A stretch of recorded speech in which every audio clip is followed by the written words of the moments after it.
सुप्रभात बच्चों, कक्षा 2 हिंदी में आप सभी का स्वागत है। बच्चों, कल हम पढ़ रहे थे हमारी हिंदी पाठ्य पुस्तक खुलते पंख का पाठ 15 चांद बच गया। तो बच्चों, इस पाठ को हमने पढ़ लिया था। हम कर रहे थे इसका अभ्यास कार्य। तो बच्चों, जैसा कि हम हमेशा करते हैं, आगे का पाठ शुरू करने से पहले हम पिछले वीडियो में कराए हुए विषय को एक बार दोहराते हैं। तो हम पहले उसे दोहरा लेते हैं, फिर आज का अभ्यास शुरू करेंगे। तो बच्चों, पिछले वीडियो में हम कर रहे थे हमारे इस पाठ का अभ्यास लिखित में पहला प्रश्न है, सही उत्तर के आगे सामने टिक लगाओ। अब क है, बंदर कुएं के पास क्या खेल रहे थे। बंदर कुएं के पास क्या खेल रहे थे। यहाँ पे तीन विकल्प दिए गए हैं। 3 विकल्प में से एक विकल्प सही है, उसके आगे हम सही का निशान लगाएंगे। छुपन छुपाई, चोर सिपाही या आंख मिचौनी। बच्चों, पाठ हम सभी ने पढ़ा है और हम जानते हैं कि पाठ में बंदर आंख मिचौनी का खेल खेल रहे थे, इसलिए हम यहाँ आंख मिचौनी के आगे सही का निशान लगाएंगे। तो यहाँ पे 4 दोस्त यानी चारों बंदर आंख मिचौनी का खेल खेल रहे थे, इसलिए हम यहाँ तीसरे विकल्प आंख मिचौनी के आगे सही का निशान लगाएंगे। सबसे पहले चांद को कुएं में किसने देखा। सबसे पहले चांद को कुएं में किसने देखा। नैकू ने, दुमकू ने या मटरू ने। तो बच्चों, सबसे पहले चांद को नैकू ने देखा, तो हम पहला विकल्प नैकू के आगे सही का निशान लगाएंगे। चांद को बचाने का उपाय किसने सोचा। बच्चों, पाठ में हमने पढ़ा कि चांद को बचाने का उपाय सभी सोच रहे थे, लेकिन सबसे पहला विचार दुमकू को आया, इसलिए दुमकू ने विचार सोचा और इसलिए हम दुमकू के आगे सही का निशान लगाएंगे। उसके बाद सही शब्द चुनकर वाक्य पूरे करो। यहाँ पे बॉक्स दिया गया है, उसमें कुछ शब्द दिए गए हैं। आप शब्दों को पढ़ोगे और समझने के बाद नीचे दिए गए वाक्यों में जहाँ पे सही बैठते हैं वहाँ पे लिख करके उनको पूरा करोगे। तो यहाँ पे वाक्य है, डैश दुमकू चिल्लाया। बच्चों, बॉक्स में जो शब्द दिए गए हैं वो हैं उपाय, प्रसन्नता, छलांग, अचानक। अब इसमें से अचानक शब्द पहले वाक्य के साथ सही बैठता है, इसलिए हम यहाँ लिखेंगे अचानक दुमकू चिल्लाया। अचानक दुमकू चिल्लाया। चारों डैश से उछलने कूदने लगे। चारों डैश से उछलने कूदने लगे। तो यहाँ हम लिखेंगे प्रसन्नता। चारों प्रसन्नता से उछलने कूदने लगे। चांद को बचाने का उपाय मिल गया। और उसके बाद तीसरा है, चांद को बचाने का डैश मिल गया में हम लिखेंगे उपाय मिल गया। उसके बाद तीनों ने कुएं से बाहर छलांग लगाई। तीनों ने कुएं से बाहर छलांग लगाई। तो यह था हमारा दूसरा प्रश्न। अब है भाषा से का पहला प्रश्न। यहाँ पे हमने आधे शब्दों का प्रयोग सीखा था, पक्की, टक्कर, चक्की। यहाँ पे हमने 2 प्रकार के संयुक्त व्यंजन के बारे में देखा।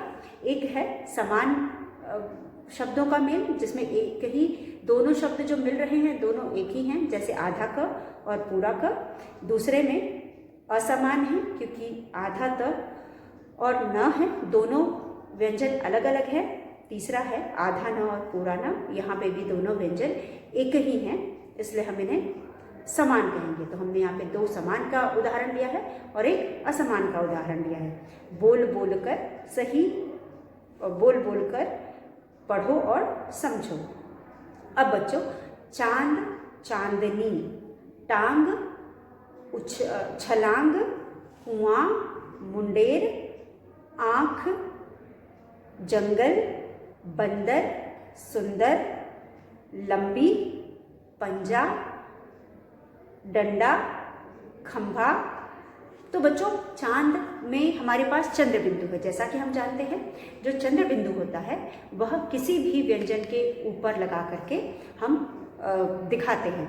और ये चंद्र बिंदु हम आधा चांद का आकार बनाते हैं और उसमें बिंदी लगाते हैं। अगर हमें क पे चंद्र बिंदु लगाना है तो हम क के माथा के ऊपर आधा चांद बनाते हैं और उसमें बिंदी लगा दिया गया काम। फिर ख पे लगाएंगे तो ये जाएगा खां। इस तरह से हम बिंदी लगाते हैं। और जब हम इसे पढ़ते हैं तो जो ध्वनि है वह नाक और मुंह दोनों से आती है, इसलिए हम इसे अनुनासिक शब्द भी कहते हैं। तो यहाँ पे अनुनासिक शब्दों के कुछ उदाहरण दिए गए हैं, जैसे कि चांद, चांदनी, टांग, छलांग, कुआं, मुंडेर और आंख। जब आप पढ़ रहे होंगे तो आपको समझ में आ रहा होगा, जहाँ पे हमने चंद्र बिंदु की मात्रा लगाई है, जिन व्यंजनों पे हमने चंद्र बिंदु की मात्रा लगाई है, वो पढ़ते समय नाक से, उसकी ध्वनि नाक से आ रही है। तो हम उसे पढ़ते हैं चांद, चांदनी, टांग, छलांग, कुआं, मुंडेर और आंख। उसी तरह बच्चों जो दूसरी पंक्ति है उसमें हमें बिंदी यानी कि अंग की मात्रा दिखाई दे रही है। अंग माने हम कुछ नहीं पढ़ते हैं या अंग से अंगूर पढ़ते हैं, तो अंग जब हम पढ़ते हैं वहाँ पे भी नाक से ध्वनि आ रही है। तो हम इसको जंगल, बंदर, सुंदर, लंबी, पंजा, डंडा, खंभा। बच्चों जब हम इसे इस तरह से पढ़ेंगे तो सभी शब्दों में न की ध्वनि नहीं आ रही है। जैसे कि जब हम जंगल पढ़ते हैं तो ध्वनि किसकी आ रही है? जंगल पढ़ने में ध्वनि आ रही है अंग की।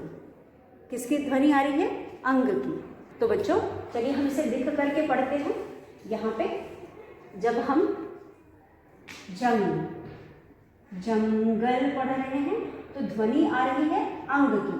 तो हम यहाँ ज के बाद इसको दूसरे तरीके से भी हम लिख सकते हैं। हम इसे ज के बाद अंग लगा करके ग ल भी लिख सकते हैं। अब यहाँ पे अंग आधा है क्योंकि ध्वनि हमें ग के साथ मिल करके आ रही है, तो हम इसे लिखते हैं जंगल। अंग की ध्वनि आ रही है इसलिए हम आधा ग भी लगा करके हम यहाँ जंगल लिख सकते हैं। इसके बाद दूसरा शब्द है बच्चों हमारा, दूसरा शब्द है बंदर। जब हम बंदर बोलते हैं तो यहाँ पे हमें किसकी ध्वनि आ रही है? न की। तो हम लिखेंगे ब आधा न द र। हम इसे इस तरह से भी लिख सकते हैं ब आधा न द र, बंदर। उसी तरह बच्चों अगला शब्द है सुंदर। जब हम सुंदर बोल रहे हैं तो ध्वनि यहाँ पे भी न की आ रही है, इसलिए हम यहाँ लिखेंगे स आधा न द र, सुंदर। ये हो गया सुंदर। उसके बाद हमारे पास है अगला शब्द हमारा है सुंदर के बाद है लंबी। लेकिन बच्चों जब हम लंबी बोलते हैं तो यहाँ पे हमें ध्वनि आ रही है म की। तो लंबी ल बिंदी ब पर बड़ी की मात्रा लंबी। लेकिन हमें ध्वनि किसकी आ रही है? ध्वनि आ रही है म की। तो हम दूसरी तरह से इसको लिख सकते हैं ल आधा म और ब पर बड़ी की मात्रा लंबी। इसको हम लिख सकते हैं लंबी, लंबी। उसके बाद अगला शब्द है पंजा। पंजा प पर बिंदी पन ज पर आ की मात्रा पंजा, पंजा। यहाँ पे ध्वनि आ रही है इया की, पंजा। बहुत क्लियरली नहीं आ रही, यहाँ बहुत साफ नहीं आ रही, लेकिन फिर भी अगर आप इसका सही उच्चारण करें पंजा तो यहाँ पे इया की ध्वनि आ रही है। तो आप यहाँ लिखेंगे प आधा इया और ज पर आ की मात्रा जा। ये हो गया पंजा। उसके बाद अगला शब्द है डंडा। ड आधा न डा, डंडा। तो यहाँ पे ड़ की ध्वनि आ रही है, इस बिंदी की जगह पे हम ड़ लगाएंगे। यहाँ पे जो ध्वनि है ड़ बिंदी डा की जगह हम ड़ लगाएंगे, डंडा, डंडा। ये हो गया डंडा। तो यहाँ इसको हम डंडा पढ़ेंगे और आधा ड़ लिखेंगे। उसके बाद अगला शब्द है खंभा। खंभा में भी म की ध्वनि आ रही है, इसलिए आप लिखेंगे ख आधा ख बिंदी और भ, और उसके साथ लिखेंगे दूसरी बार जब आप लिखेंगे तो दूसरे में आप ध्वनि जिसकी आ रही है वो लिखेंगे आधा म भ पर आ की मात्रा खंभा। तो बच्चों इस तरह से हम जब भी बिंदी किसी शब्द में लगाते हैं उसे हम अनुस्वर कहते हैं, क्योंकि वहाँ पे भी जिस व्यंजन पे बिंदी लगी होती है या अंग की मात्रा होती है उसे हम नाक से बोलते हैं। तो यहाँ पे हम नाक से बोल रहे हैं और सभी पे बिंदी लगा रहे हैं, लेकिन जब हम इसको दूसरी तरह से लिख रहे हैं, जब हम इसको स्वर के हिसाब से लिख रहे हैं, तो यहाँ पे हम इसके जिस शब्द का स्वर आ रहा है या जिस व्यंजन का स्वर आ रहा है, उस व्यंजन को आधा लिख करके इस शब्द को दूसरी तरह से भी लिख सकते हैं। मतलब दोनों तरह से लिखा हुआ शब्द सही है, हम इसे दोनों तरह से लिख सकते हैं। उसके बाद अगला है बच्चों, यहाँ पे हमारे पास कुछ शब्द दिए गए हैं और इन शब्दों में को हम पढ़ करके हमें समझ सकते हैं कि यहाँ पे शब्दों के बहुवचन रूप को लिखा हुआ, जैसे कि आँख, आँख, आँख का बहुवचन रूप है आँखें, आँख का बहुवचन रूप है आँखें। अब बच्चों, मैंने आपको पिछले वीडियो में भी बताया था कि जब भी हम किसी भी शब्द पर का बहुवचन बनाते हैं तो कुछ नियमों का पालन करते हैं। जैसे कि जब हमने आ की मात्रा वाले बहुवचन शब्दों को देखा, जैसे कि जूता, जू, ज पर ऊ की मात्रा जू और त पर आ की मात्रा ता। उसके बाद हमने अगला शब्द लिया ताला, ताला। उसके बाद हमने लिया केला, केला। उसके बाद करेला, करेला। अब बच्चों, हर शब्द में पीछे आ की मात्रा है। जैसा कि मैंने बताया, जब भी किसी भी आ की मात्रा वाले शब्द का हम बहुवचन बनाते हैं तो आ की मात्रा को हम एक ही मात्रा में बदल देते हैं, वो हो जाता है ज पर ऊ की मात्रा जू ते। उसी तरह त पर आ की मात्रा, ल पर ए की मात्रा ताले, क पर ए की मात्रा के और ल पर ए की मात्रा ले, केले। क पर क, र पर ए की मात्रा, ल पर ए की मात्रा ले। तो सारे आ की मात्रा एक ही मात्रा बन गया और हमारा शब्द एक वचन से बहुवचन बन गया। तो इस तरह से बच्चों, आ की मात्रा वाले शब्दों को हम बहुवचन बनाते हैं। उसी तरह जब हमारे पास आखिर में कोई भी मात्रा नहीं होती, जैसा कि आप यहाँ देख सकते हैं, आँख, आँख में कोई भी मात्रा नहीं है। यहाँ पे आँख में कोई मात्रा नहीं है। आ है, आ पर तो मात्रा है ख, ख पर कोई मात्रा नहीं है। तो इसका जब हम बहुवचन बनाएंगे तो इसमें हम एक ही मात्रा लगाएंगे और इसको उसके साथ बिंदी लगाएंगे। तो ये हो जाएगा आ, ख पर एक ही मात्रा खे, आँखें। ये हो जाएगा आँखें, आँखें। उसके बाद दूसरा है छलांग, छलांग। अब यहाँ ग पर भी कोई मात्रा नहीं है तो हम इसका बहुवचन बनाएंगे छ, ल पर आ की मात्रा चंद्र बिंदु, ग पर ए की मात्रा गे, छलांगे। तो बहुवचन हो जाएगा छलांगे, छलांगे। उसके बाद है दुम। तो बच्चों, दुम का कोई बहुवचन नहीं होता, दुम का बहुवचन दुम ही होता है, दुम का बहुवचन दुम ही होता है। उसके बाद अगला शब्द है टांग, ट पे आ की मात्रा, टांग। यहाँ पर भी ग पे कोई मात्रा नहीं है तो हम लिखेंगे टांगा, टांगा। ये हो गया, सॉरी, टांगे, टांगे। क्योंकि ग पे कोई मात्रा नहीं है तो हम टांगे बनाने के लिए एक ही मात्रा और बिंदी लगाएंगे, हो जाएगा टांगे। उसके बाद है कुआं। अब कुआं में भी बच्चों आप देख सकते हैं, कुआं, आ है, आ में हम एक लगा देंगे क्योंकि हम मात्रा नहीं लगा सकते, तो हम एक ही मात्रा नहीं लगा सकते, तो हम कुआं को कुएं बना देंगे। मैंने आपको बताया है कुछ मात्राओं के साथ चंद्र बिंदु नहीं लगता है। मैंने आपको जब चंद्र बिंदु की मात्रा पढ़ाया था तो बताया था कुछ मात्राओं के साथ चंद्र बिंदु नहीं लगता है। तो यहाँ पे भी क्योंकि आ की मात्रा है तो यहाँ चंद्र बिंदु न लगा करके यहाँ ए लगेगा। हम मात्रा न लगा करके ए लगा देंगे, हो जाएगा कुएं। ये हो जाएगा कुएं, कुएं। तो ये हो गया बहुवचन। उसके बाद आखिरी शब्द है मुंडेर। बच्चों, पिछले वीडियो में भी मैंने आपको बताया था, इस बार फिर मैंने बताया मुंडेर। अब मुंडेर का भी कोई बहुवचन शब्द नहीं होता, इसलिए हम लिखेंगे मुंडेर। मुंडेर का बहुवचन मुंडेर ही होता है, तो यहाँ पे भी हम लिखेंगे मुंडेर का मुंडेर। तो बच्चों, यह था पढ़ो, समझो और लिखो। हमारा अगला अभ्यास है सोचो और बताओ। तो बच्चों यहाँ पे कुछ प्रश्न हैं जिसे हम पढ़ेंगे और सोच करके इसका उत्तर बताएंगे। बच्चों यहाँ पे पहला प्रश्न है, क्या सचमुच चांद कुएं में गिर गया था? बच्चों आप सभी जानते हो कि चांद कुएं में नहीं गिरा था, क्योंकि चांद कुएं में गिर ही नहीं सकता, क्योंकि चांद का आकार बहुत बड़ा होता है और कुएं का आकार बहुत छोटा होता है, इसलिए कुएं के पानी में वो गिर ही नहीं सकता। और दूसरी चीज़ बच्चों, क्या ऐसा हो सकता है?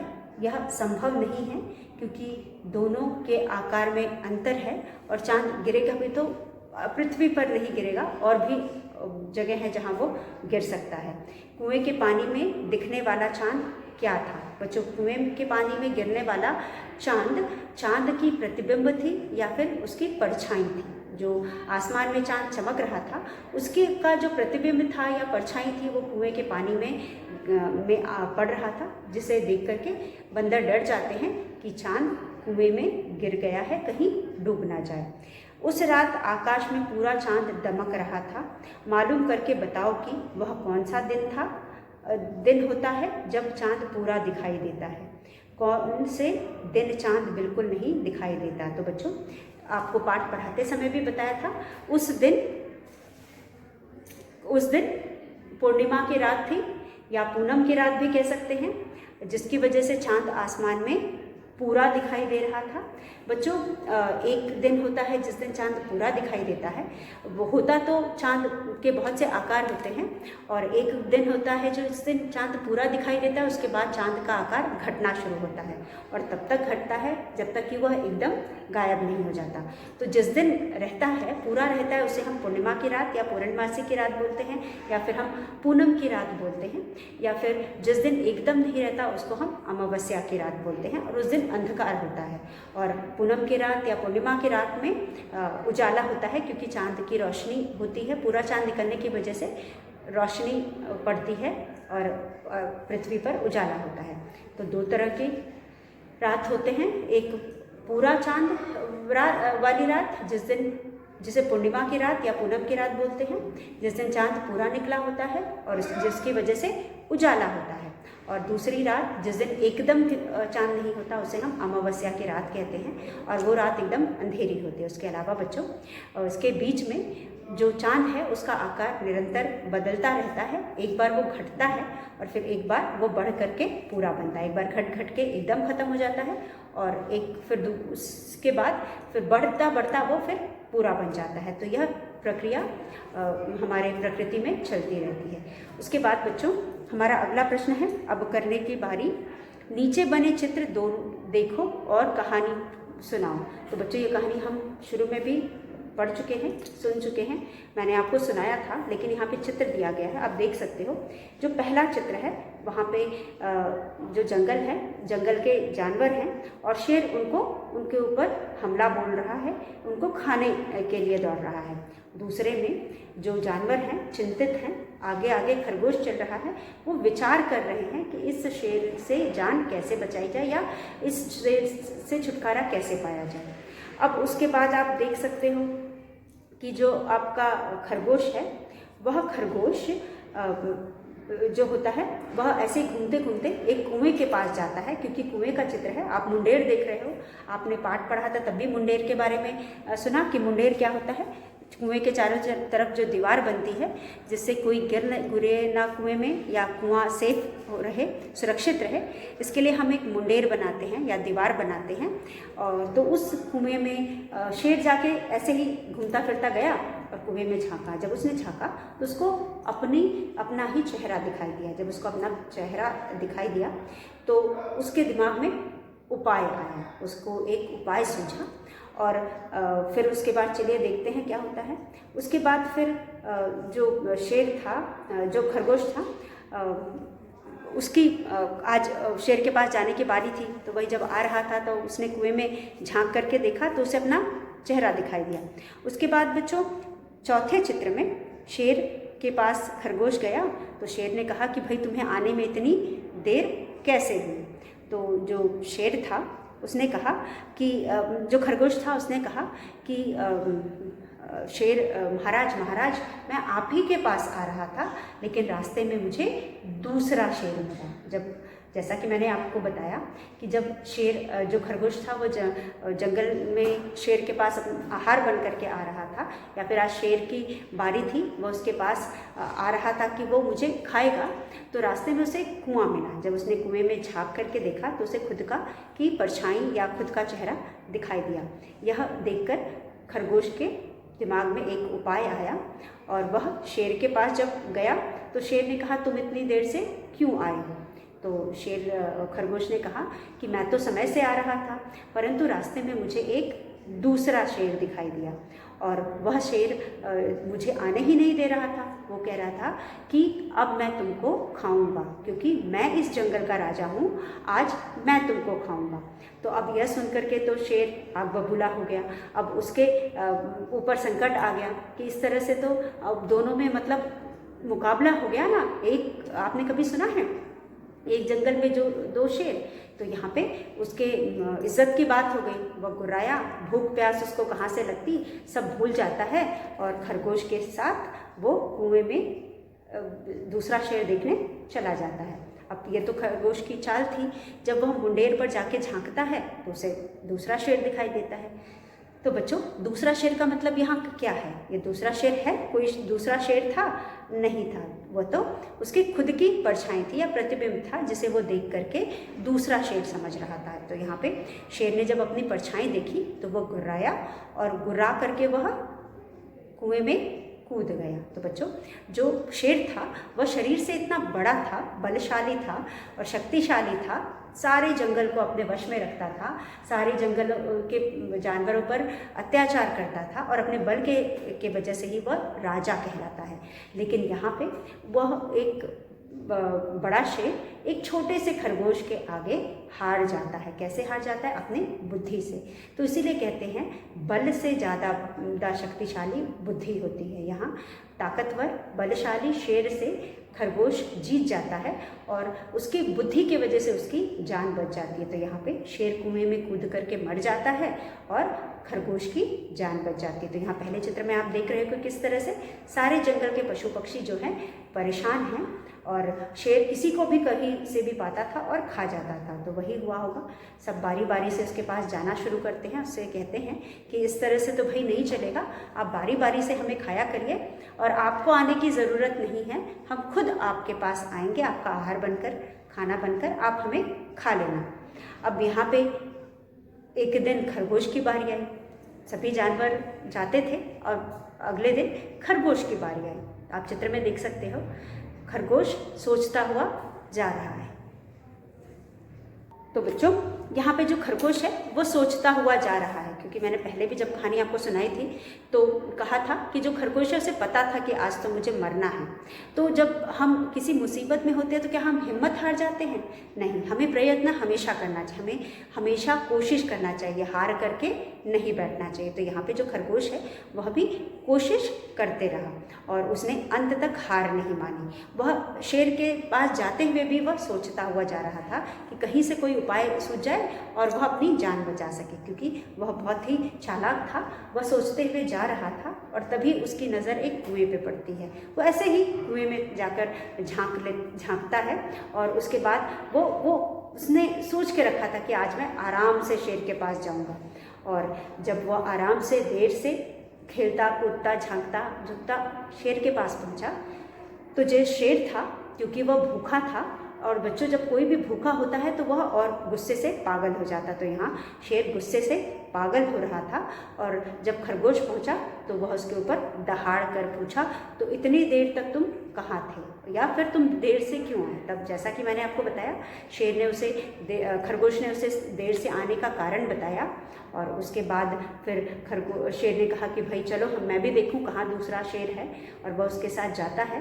शेर जब कुएं के मुंडेर पर चढ़कर झांकता है तो उसे दूसरा शेर दिखाई देता है, यानी कि उसकी खुद की प्रतिबिंब या परछाई दिखाई देती है। यह देखकर वह आग बबूला हो जाता है और पानी में, या यह देखकर वह गुस्से में आकर के पानी में कूद जाता है और अपनी जान से हाथ धो बैठता है या फिर मर जाता है। तो यहाँ पे अंत में जो शेर है उसकी हार हुई और जो बहादुर या बुद्धिमान, बहादुर से ज़्यादा हम यहाँ बुद्धिमान कहेंगे, बुद्धिमान खरगोश था, उसकी जान बच जाती है। और ना सिर्फ खरगोश की जान बची बच्चों।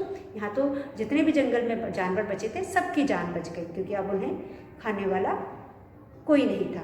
तो इसी तरह बच्चों हमें हमेशा कोशिश करते रहना चाहिए, कभी भी हार नहीं माननी चाहिए। अगर हम प्रयत्न करेंगे तो कभी ना कभी सफलता हमें ज़रूर मिलेगी। तो यहाँ पे खरगोश ने भी कोशिश की, उसके पास समय नहीं था, फिर भी उसने कोशिश किया और उसे सफलता मिली और उसने अपनी जान बचा ली। तो बच्चों यह थी कहानी जो हमें यहाँ पे चित्र के माध्यम से दिया गया है।